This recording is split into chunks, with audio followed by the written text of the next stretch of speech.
এই গ্রামটা আজও সময়ের ঘূর্ণিতে আটকে আছে।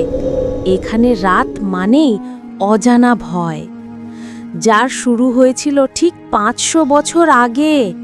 গ্রামটা কুয়াশায় ঢাকা পুরনো গ্রাম, চারদিকে ঝোপঝাড়, শুকনো গাছের ডাল নড়ছে বাতাসে।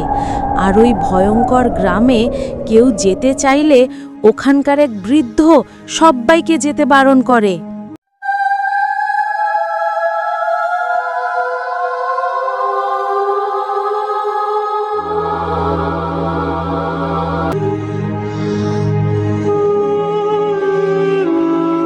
রাত 12টার পর কেউ ওই গ্রামের বটগাছের দিকে যায় না।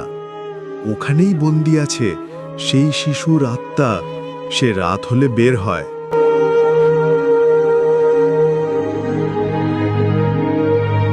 একদিন 4 জন বন্ধু, রাকিব, রাফি, জয় আর সায়েম, রাতে হাসতে হাসতে বের হলো হাতে টর্চ নিয়ে ওই ভয়ঙ্কর গ্রামের দিকে। এই সব গল্প পুরনো, দাদুদের বানানো, ভয় দেখানোর জন্য। তবু একবার গিয়ে দেখি না ভাই, যদি কিছু সত্যি হয়। চলো চলো, ভিডিও করি, ভাইরাল হয়ে যাবে।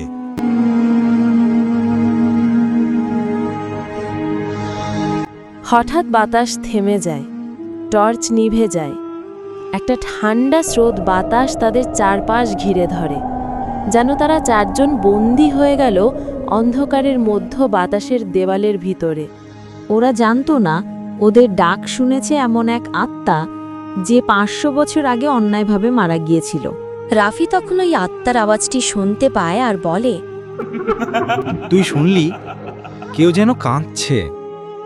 দূরে একটা ছায়া, ছোট শিশুর মতো আকৃতি, মুখ দেখা যায় না, কণ্ঠ ভেসে আসে। সবাই ভয় পেয়ে দৌড় দেয়। টর্চ পড়ে যায় মাটিতে, শুধু সেই শিশুর কণ্ঠ, আমার খেলনা ফিরিয়ে দাও, আমার খেলনা ফিরিয়ে দাও।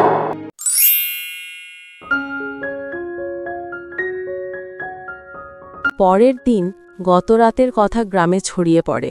গ্রামের পুরোহিত পুরনো বই খুলে বলেন, এই বটগাছের নিচে এক শিশু ছিল, নাম আরিয়ান। তাকে জাদুকর ভেবে আগুনে পোড়ানো হয়েছিল, কিন্তু আগুনের ভেতর থেকে তার আত্মা হারিয়ে যায়নি। যে ওর নাম উচ্চারণ করে সে আর শান্তিতে ঘুমাতে পারে না। রাফি একা ঘরে বসে ফোনে ভিডিও দেখছে। হঠাৎ জানালা খুলে যায়, বাতাস ঠোকে, দরজা কাঁপে। কে ওখানে? দেয়ালে ছোট শিশুর ছায়া দেখা যায়, কণ্ঠ ভেসে আসে, তুমি কেন ওখানে গিয়েছিলে? আমি মুক্তি চাই। চোখ থেকে নীল আগুনের আলো বের হয়, তারপর সব অন্ধকার। যে আত্মাকে অন্যায়ভাবে বন্দী করা হয়েছিল, সেই এখন মুক্তির খোঁজে ঘুরে বেড়াচ্ছে। কিন্তু মুক্তি পেতে হলে কেউ একজনকে তার জায়গা নিতে হবে। আর হ্যাঁ বন্ধুরা, গানের রূপকথার চ্যানেলের নতুন গল্পটি 500 বছর আগে বন্দী থাকা এক শিশুর আত্মা।